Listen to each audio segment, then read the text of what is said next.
Do you want to know what the 5 simple steps are for agent success, especially for you brand new agents? Hey guys, how you doing? I'm Steve Shane, your friend and favorite real estate agent. I'm here to give you the Daily Steve, where we talk about the uncut, unedited truth about how to build your business bigger, faster, and stronger. Everything we're talking about is not theory, it's fact. It's what we use in our business right now to scale very quickly. So I want to talk to you new agents and you kind of new agents, or that agent who just restarted in a new market because you thought it would be a good idea to move. Well, let me tell you about the 5 simple steps that you need to be using to succeed in your business. The first thing you need to do, and we all know what it is, get your people lined up. And what do I mean by that? You know a lot of people, and you have a ton of people that you're in communication with. But they don't know that you're making a new life change. They don't know that you're entering the real estate space. So you need to get them lined up and you need to get them informed. So you need to communicate with them and let them know, hey, I can help you out. I'm your person. So that's the first thing you got to do. But the other part about that is you got to organize your people. You have to figure out where are you going to keep them, how are you going to keep track of them, and we're going to talk a little bit about that in one of our other steps. So understand who your people are, how do I reach them, how do I communicate with them, and that's going to depend on your age. If you're a zillennial, you're probably going to be doing it through DMs on your social media apps. If you're a Gen Xer, you may be an email, Facebook person. If you're beyond that, if you're 35 and beyond, pick up the phone, call your friend, text your friend. See them at the club and do the things that you would do in IRL, in real life, because that's how you connect with your people. It's going to be different for everybody, and that's okay. And so there are 2 types of people in this business. There's people that I've met and people I haven't met. Well, guess what? I haven't met a lot of those people out there who need to buy houses. So part 2 of the people conversation is, how do we get to meet more people? And that's where you decide, what am I going to do every single week, where I'm going to show up every single week, where I can meet a lot of new people and get a whole lot of opportunities. Is it joining a BNI? Is it getting involved at your church? Is it being a helpful mom at the PTA? What are you going to do so you can get more FaceTime with strangers so they can be less than strangers and then become resources and clients for you? So we've covered the people. That's the first step. Understand people is what we're in the game for. Part 2 is partnerships. And you might be saying, Steve, what do you mean by partnerships? Like, I'm a solo agent. Well, you may be a solo agent, and that's great. Being a solo agent is a phenomenal way to make a really good business. You can sell your 8 to 12 homes, make your 60K, and be in good shape. But if you want some real scale, we have to partner with people that we can trust. And what I mean by partner, there are vendors. You're the quarterback. Did you know that you're the quarterback of a big transaction? Every information, every point is coming through you, and then you have to distribute information. So the people on your team are going to be your lender.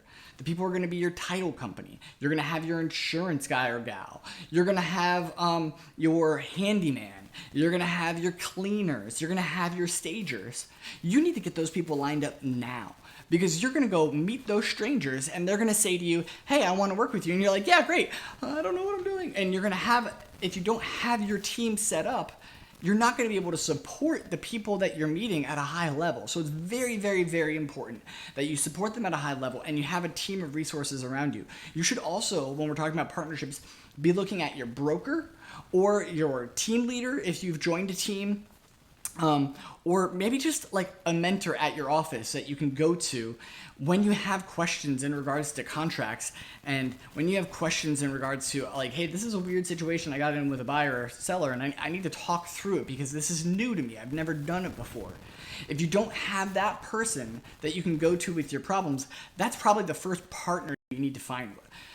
I really recommend, in our modern real estate economy, if you are in your first year of business, join a team. And what I mean by that is go find somebody who knows how to run a business really, really well and get plugged in and do what they do. Because they're already successful. They're already making money. They already know how to run the business, and you just need to plug yourself in and figure it out. And after about 16 months, you can decide, hey, do I want to stay doing this as a team, as a partnership? Because it should be easier. You shouldn't have to prospect as much, and they should be giving you some opportunities and leads. Or you can say, I got the basics. I know what I need to do. So now I can go solo on my own and make money and have control of my time more. So when we're talking about partnerships, it may be, am I partnering with a team or a small boutique brokerage who operates like a team? Or do I have my mentors, my brokers, my partners in my business? Number 3 is attract. We need to get a lot of people coming into you. And we talked about this in previous videos. There are 2 types of marketing. There's interruption marketing and there's invitation marketing. Interruption marketing is that phone call, is that text. It's that like, hey, I'm here. Hey, I'm here. Look at me, look at me, look at me. And honestly, we as consumers, we don't really jump to that as easily as somebody posting their success, posting value, posting information that somebody can make an informed decision. So once you establish yourself as an authority in this space, then you're going to be attracting people in your community who are already in your newsfeed, who are already in your world. Or if you're really good in the social media and you can attract people outside of your space, through hashtags and through partnerships, like through different videos and things like that, you've got to attract more and more people in through your content. And becoming an authority, or as Tom Ferry likes to call the knowledge broker, if I am the most knowledgeable person about a specific neighborhood or anything like that, we can definitely run and gun and make something happen. Because I can give you value, I can give you opportunity to make a good informed decision, because this is a complicated process and people need a Sherpa to take them up the mountain, and you are the advisor, you're the quarterback of the conversation, the transaction. So you need to become an expert. And when you do that, you share that with the world and you're going to attract more people. Another thing you can do is be the community builder. Can you set up events where people are coming to you, not so much as as a real estate agent, but as a member of the community. So that way they know you, they love you, they trust you, because it's so much easier to get business from somebody who has a warm feeling about you than that interruption marketing where like, hey, look at me, hey, look at me, hey, look at me. Because that isn't as effective. And number 3, we talked about, I mentioned earlier that we're gonna come back to that. Well, we're back to that now. It's the simple systems for success. So you need simple systems for success. And what that means is, whether you're putting it on a Google spreadsheet or piece of paper or note cards or whatever, you need to find a way for you right now to simply understand who have I talked to, what did I say to them, and what's my next follow-up. Who did I talk to? How do I contact them? What are their contact information? What do we talk about? And how do I follow up? When I first started out, I literally would, be calling expireds and strangers, and I'd be trying to get in front of all those other people that I had never met before. And I just had note cards. And I would write their name and their phone number and the address and what was important. And then I would write the next time I would talk to them. And then I had a bulletin board, and I put it up there, and I put a pin in it for Monday, Tuesday, Wednesday, and Thursday, and Friday. It was that simple.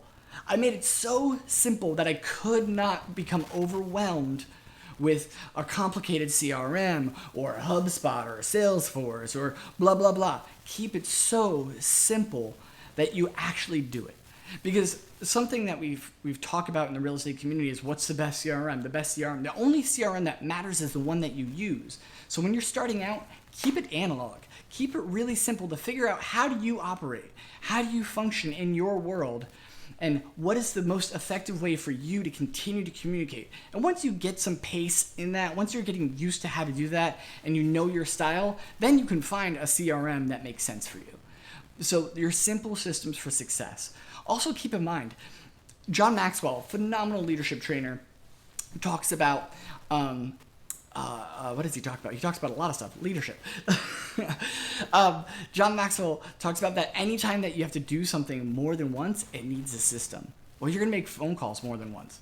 What's your system for that? You're gonna go on a buyer's appointment more than once. What's your system for that? You're gonna go on your listing presentation. What's your system for that? And I want you to keep it so stupid simple, even if it's a 1-pager or a 2-pager, something that you can build one day a week, spend 2 hours to build that system and make it repeatable and practice it, so you can go and be effective when you go out on your appointments and make a big difference. So when you go through your training and as you're building your business out, write down things that you're gonna have to do more than once and build a system for it, and take the thinking out of performing. The next one, and the most important, is massive action. Step 5 is always massive action. Here's the deal.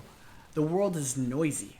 The world is so noisy and distracting, and people forget about you because there's somebody else in their newsfeed that has a cool post about real estate, and they click on it and they're like, oh, and then you lose the people that are in your community. So you need to build a castle around the people that you know and love, and the way you do that is constant communication, whether it's phone calls, texts, emails, posts, videos, whatever you need to do. It has to be massive action.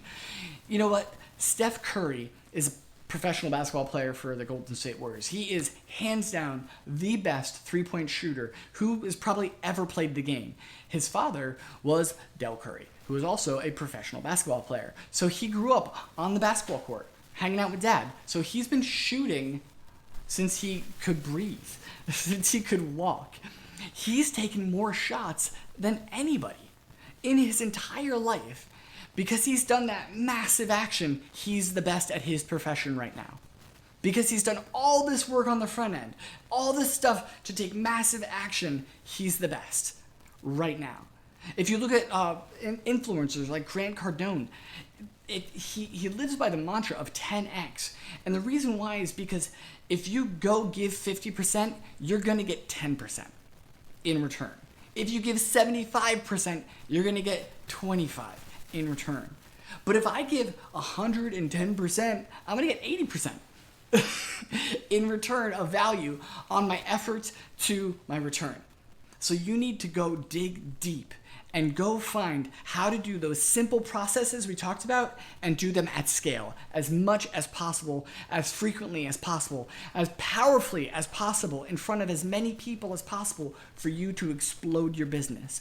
Because this business is all about how many people can I talk to real estate about today. Set a number. How many does that need to be? Is it 20? Is it 30? Is it 100? I know for a fact that the teams working at the highest level require their teammates to talk to 100 people a day. And guess what? They have the biggest market share in their neighborhood. They own neighborhoods because nobody else is talking to those people as much as those team leaders have required their team members to. So massive action is always going to win. So let's recap everything. First thing, you're going to get your people in line. Next up, you're going to find out who your partners are. After that, we have to attract as many people as possible, get in front of people's faces. Then number 4, we need simple systems that are repeatable for you. And it's only for you. Don't copy everybody else. Find what works for you. And then do all of that at massive, massive scale. As much work as possible. Get sweaty. Hey, I'm your friend and favorite real estate agent, Steve Shane, giving you the facts and unedited truth on how to grow your business bigger, faster, and stronger. So hit that subscribe button, hit that like button, and I will see you guys tomorrow.